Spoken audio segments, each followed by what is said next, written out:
নমস্কার বন্ধুরা, আশা করি আপনারা সকলেই ভালো আছেন এবং সুস্থ আছেন। রাধাকৃষ্ণ চ্যানেলে আপনাদের সকলকে স্বাগত জানাই। বন্ধুরা, ভাগবত প্রাপ্তির পর কি হয় জানলে অবাক হবেন।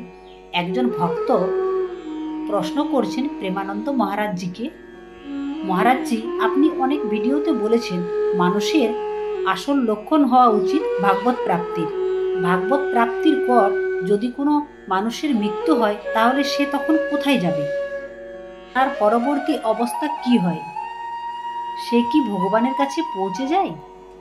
এই কথা শুনে প্রেমানন্দ মহারাজজি উত্তরে বলছেন, যে ভক্ত যেমন ভাব নিয়ে ভগবানের সেবা করেছেন, যেমন ভাব নিয়ে পূজা করে গেছে, সেভাবেই কিন্তু সে ভগবানের কাছে পৌঁছে যাবে।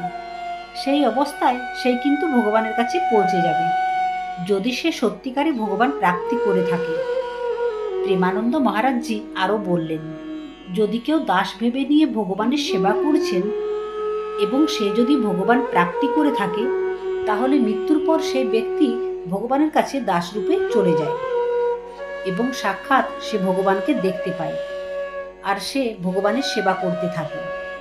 তারপর মহারাজজি বলছেন, যদি কেউ সখা ভেবে নিয়ে ভগবানের সেবা করছেন, মানে বন্ধু ভেবে যদি কেউ ভগবানের সেবা করছেন, এই ধরনের মানুষ যদি ভগবানের প্রাপ্তি করে থাকে, তাহলে মৃত্যুর পর সে সখা রূপ নিয়ে ভগবানের কাছেই থাকবে, মানে সখাভাবে সে ভগবানের কাছে থাকতে পারবে।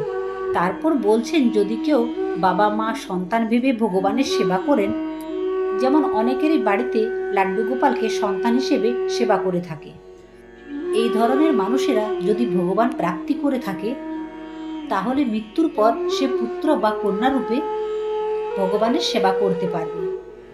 তারপর বলছেন, যদি কেউ গোপী ভাব রূপ নিয়ে সেবা করে থাকেন, তাহলে সে গোপী রূপ ধারণ করবে আর ভগবান শ্রীকৃষ্ণের সাথে থাকার সুযোগ পেয়ে যাবে।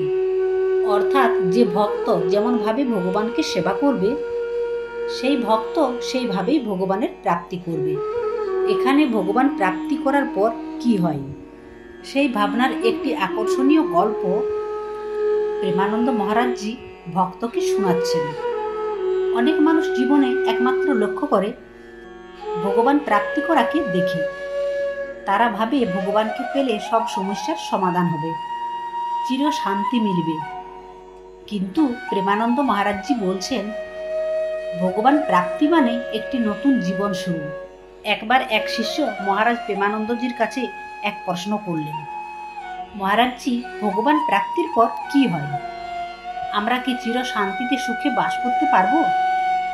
তখন মহারাজজি বলছেন, ভগবান প্রাপ্তি মানে তুমি নিজের এবং তোমার নিজের জীবনের দায়িত্ব বুঝতে পারা। ভগবান কখনো তোমার হাত ধরে তোমাকে পথ দেখাবে না, তিনি তোমার অন্তরে আলোকিত করবেন। তুমি যখন ভগবানকে পাবে বা উপলব্ধি করবে, সমস্ত সৃষ্টির সঙ্গে তখন তোমার অটুট সম্পর্ক থাকবে।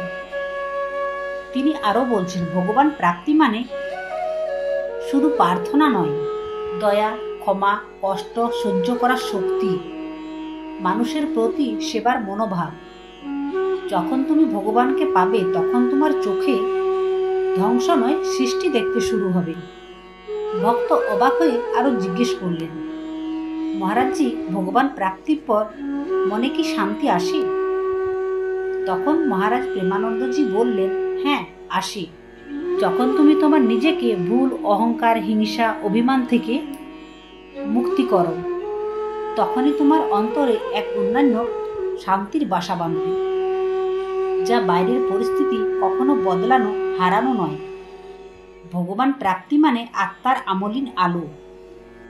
মহারাজের এই বাণী ভক্তের অন্তরে প্রশ্ন করল, আর সে বুঝতে পারল ভগবান প্রাপ্তি শুধু প্রার্থনা নয়, বরং নিজের মধ্যে পরিবর্তন আনা।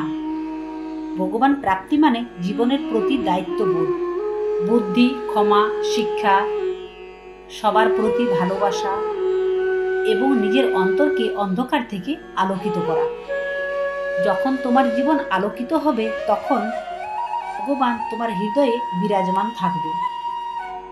তো বন্ধুরা, ভিডিওটি এই পর্যন্তই। যদি আপনাদের ভালো লেগে থাকে তাহলে অবশ্যই লাইক, কমেন্ট আর শেয়ার করতে ভুলবেন না। আর যারা আমার চ্যানেলে নতুন হচ্ছেন তারা চ্যানেলটি অবশ্যই সাবস্ক্রাইব করে দেবেন। জয় শ্রীকৃষ্ণ, রাধে রাধে।